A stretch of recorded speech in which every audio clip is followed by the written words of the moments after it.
2 Timothée, chapitre 3. Sache que dans les derniers jours, il y aura des temps difficiles, car les hommes seront égoïstes, amis de l'argent, fanfarons, hautains, blasphémateurs, rebelles à leurs parents, ingrats, irréligieux, insensibles, déloyaux, calomniateurs, intempérants, cruels, ennemis des gens de bien, traîtres, emportés, enflés d'orgueil, aimant le plaisir plus que Dieu, ayant l'apparence de la piété, mais reniant ce qui en fait la force. Éloigne-toi de ces hommes-là.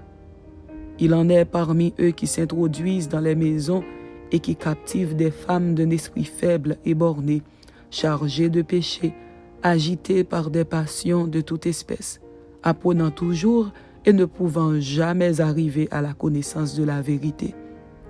De même que Janès et Jambres s'opposèrent à Moïse, de même ces hommes s'opposent à la vérité, étant corrompus d'entendement, réprouvés en ce qui concerne la foi. Mais ils ne feront pas de plus grands progrès, car leur folie sera manifeste pour tous, comme le fut celle de ces deux hommes. Pour toi, tu as suivi de près mon enseignement, ma conduite, mes résolutions, ma foi, ma douceur, ma charité, ma constance, mes persécutions, mes souffrances. À quelle souffrance n'ai-je pas été exposé à Antioche, à Icône, à Lystre? Quelle persécution n'ai-je pas supportée? Et le Seigneur m'a délivré de toutes. Or, tous ceux qui veulent vivre pieusement en Jésus-Christ seront persécutés. Mais les hommes méchants et imposteurs avanceront toujours plus dans le mal, égarant les autres et égarés eux-mêmes. Toi, demeure dans les choses que tu as apprises et reconnues certaines, sachant que tu les as apprises dès ton enfance. Tu connais les saintes lettres qui peuvent te rendre sage à salut par la foi en Jésus-Christ. Toute écriture est inspirée de Dieu et utile pour enseigner, pour convaincre, pour corriger, pour instruire dans la justice, afin que l'homme de Dieu soit accompli et propre à toute bonne œuvre.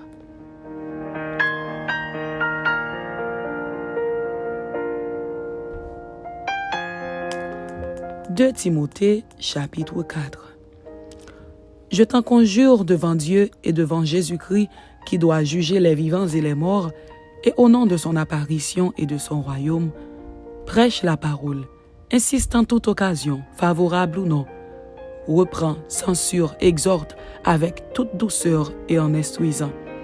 Car il viendra un temps où les hommes ne supporteront pas la saine doctrine, mais, ayant la démangeaison d'entendre des choses agréables, ils se donneront une foule de docteurs selon leurs propres désirs, détourneront l'oreille de la vérité et se tourneront vers les fables.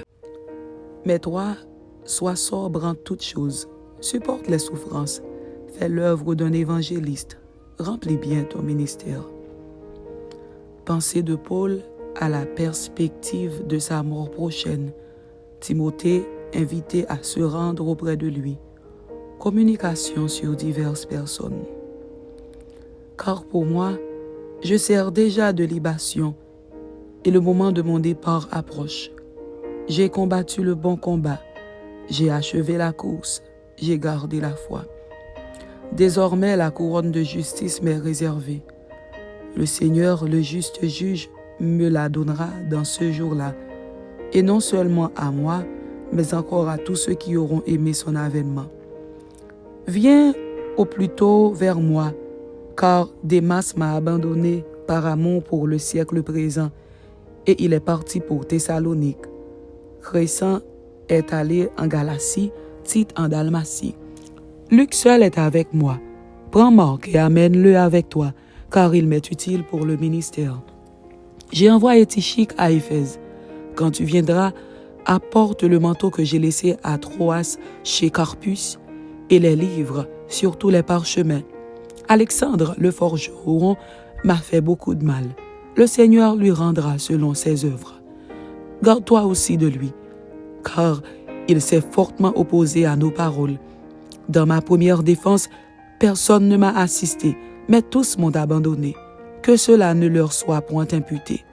C'est le Seigneur qui m'a assisté et qui m'a fortifié afin que la prédication fût accomplie par moi et que tous les païens l'entendissent. Et j'ai été délivré de la gueule du lion. Le Seigneur me délivrera de toute œuvre mauvaise et il me sauvera pour me faire entrer dans son royaume céleste. À lui soit la gloire au siècle des siècles. Amen. Salutations. Salut Prisca et Aquilas et la famille d'Onésiphore. Eraste est resté à Corinthe et j'ai laissé Trophime malade à Milet. Tâche de venir avant l'hiver. Eubulus, Pudin, Linus, Claudia et tous les frères te saluent. Que le Seigneur soit avec ton esprit. Que la grâce soit avec vous. Amen. C'était de Timothée chapitre 3 et de Timothée chapitre 4. Ainsi se termine la lecture du second livre de Timothée. Que Dieu vous bénisse. Amen.